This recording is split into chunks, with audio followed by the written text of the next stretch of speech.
Hello बच्चों, let's read this question. If a metal wire is stretched a little beyond its elastic limit or yield point and released, it will lose its elastic property completely, not contract, but its final length will be greater than its initial length, contract only up to its length at the elastic limit.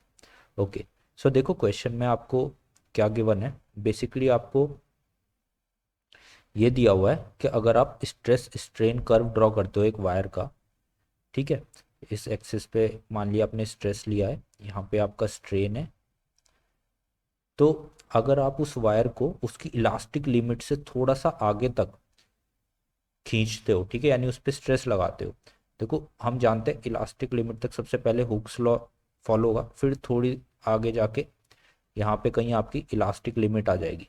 ठीक है, अब elastic limit क्या होता है? Elastic limit का मतलब होता है कि अगर आप यहाँ से उसे वापस स्ट्रेस लगाना बंद कर दोगे तो वो अपनी ओरिजिनल शेप को वापस से पहुँच जाएगा. ठीक है, जहाँ से वो उसने स्टार्ट किया था डिफॉर्मेशन करना, उसी स्टेट पे वो वापस पहुँच जाएगा. लेकिन अब आपने क्या किया, आपने इसको फर्दर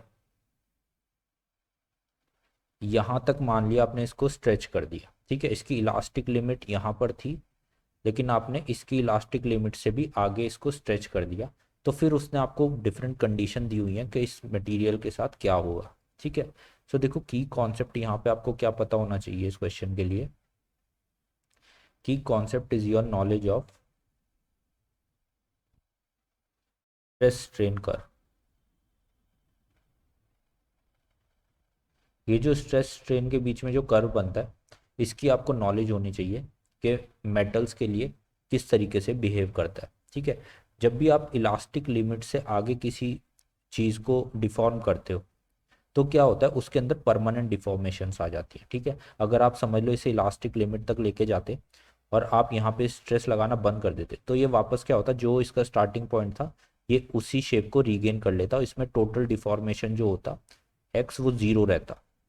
ठीक है, लेकिन अब क्या किया आपने, इसको और फर्दर आपने इसके ऊपर स्ट्रेस लगाते रहे. ठीक है, और जब आप उसको इस पॉइंट से इस इधर से स्ट्रेस को रिलीज करोगे तो क्या होगा, ये वापस तो जाएगा, लेकिन अब ये अपनी जो ओरिजिनल पोजीशन ओरिजिनल शेप थी ना उसको रीगेन नहीं कर पाएगा. इसमें कुछ ना कुछ परमानेंट डिफॉर्मेशन आ जाएगा. This is x.